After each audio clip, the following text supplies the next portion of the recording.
Just to remind you that when you're starting to do your maths work, you must make sure that the table space is clutter-free and your child is ready to engage in learning. That's really important.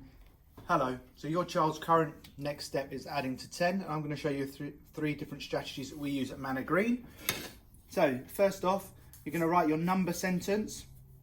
5 add 2 equals. Okay, then you need to get 2 bowls, or you could draw 2 circles, you could draw 2 squares, just something that the child could put some objects in. You're going to have some engaging objects for your child. You need to talk to your child and question around what this symbol means, and they need to talk about it means adding. And at 5 we're going to add 2 more to make a new amount, and we need to talk about this amount is going to get bigger because we're adding. We need to work with your children about recognizing the number, and they need to tell you what number that is. They need to recognize it and tell you what this number is. So you're simply just going to draw an add symbol in here, an equal symbol here. They've got their 10 objects down here. They need to touch count to get to this amount. So first we're going to talk about getting to 5. So we're going to say 1, 2, 3, 4, 5. Okay, so they've counted for 5 and they need to stop there. Then with this amount, we're going to count 2. So 1, 2, clear these away. Then they're going to pour this amount out, line them up, pour this amount out, line it up. It's very important there's minimal things in front of your children just to make sure they're engaged as much as possible. Then they're going to touch count again. So they're going to go 1, 2, 3, 4, 5, 6, 7. And then you're going to use the language as, oh, that's excellent. How many altogether? And they're going to say, there's 7 altogether. And they're going to write the number 7. If they don't know how to write the number 7, you can support them in this. You could have number lines, you could have number cards available, and they need to find the number 7. But that's one technique that we use at school. Here's another strategy that we use at Manor Green. So we're going to write a simple number sentence here.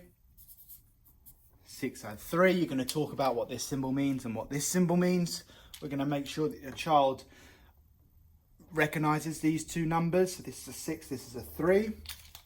What you're going to need is a pen or a pencil, colouring, felt tip pens, crayons, anything that will mark make, anything that your child is engaged with.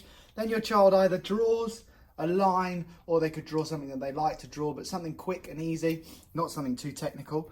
They need to recognise what this number is, so they're going to tell you that this is number 6. So because I'm quite boring, I'm going to just do lines.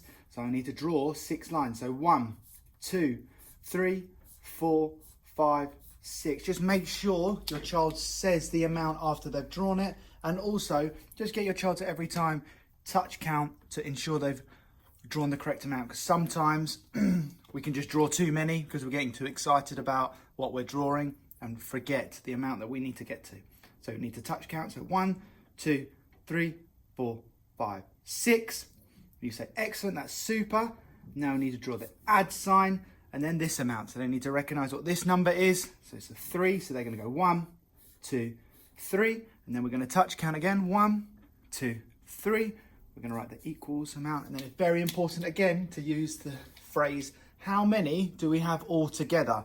And then they're going to count 1, 2, 3, 4, 5, 6, 7, 8, 9. And they're going to write 9. And remember, just use a number card in case your child doesn't straight away know how to write the number 9. That's fine. We just use all these different things to support your child. So this is another strategy we could use at Manor Green to work on this target. We're going to write a number sentence. So 3 add 2 equals. Okay, we need to talk about what this symbol means and recognise what these 2 numbers are. So your child's going to talk about this being number 3 and this being number 2, and this is the equal sign.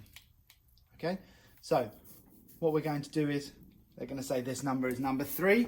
We're going to start on 0 and we're going to count 1, 2, 3. Oh, sorry. 3.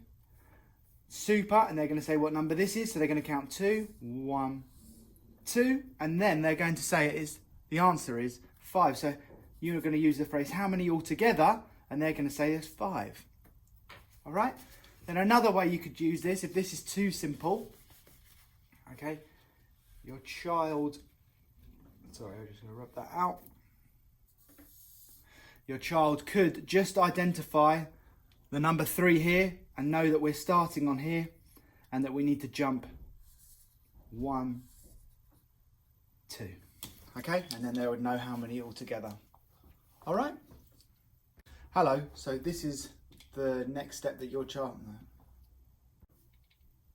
Hello, so this is the target that your child's currently working on, and I'm going to show you a few strategies you can use at home that we use at school. So first of all, we're going to write the number sentence down here. We're going to say 4 take away 2 equals. And you notice how I'm going to say it as I'm writing it down, so your child is listening and understands what each thing represents. So you're going to talk about what this symbol means, and you're going to talk about this meaning taking away. So this number's going to get smaller. All right?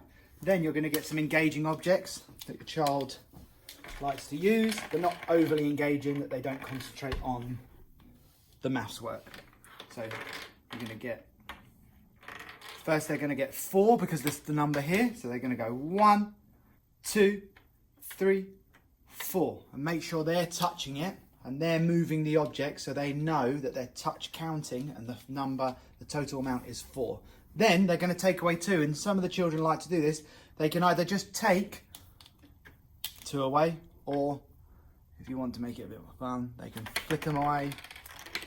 So they've taken away 2, and you're going to say how many altogether now? And they are going to write down there is 2. And remember, if your child struggles to write the number 2 or can't remember what the number 2 looks like, you can have number cards in front of your child. You can have number lines in front of your child.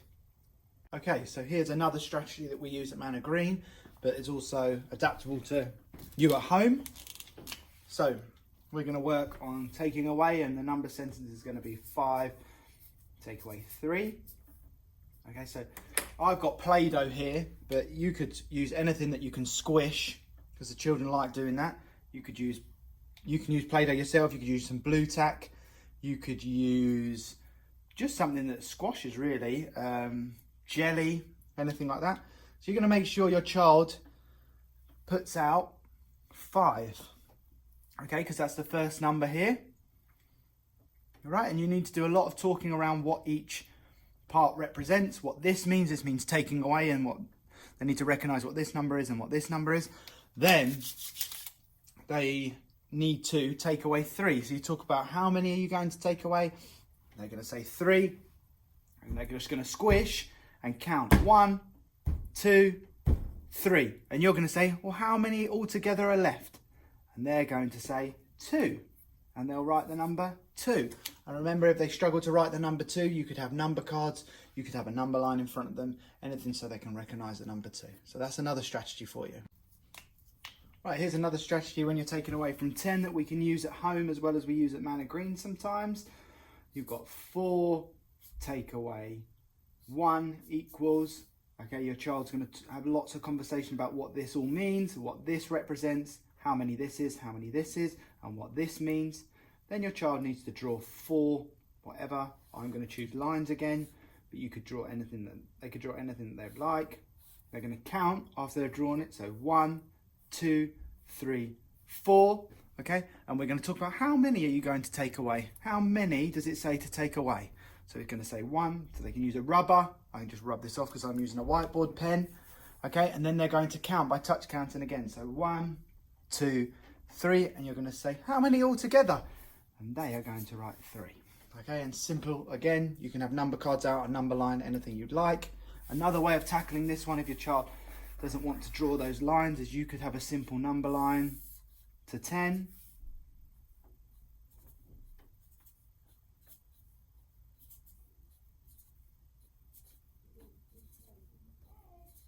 To 10, okay, they need to find the first number they're going to start on. You say, what's the first number? They're going to say it's 4, and you're going to jump how many places? 1 backwards. So the answer is 3. So there's another way of tackling this.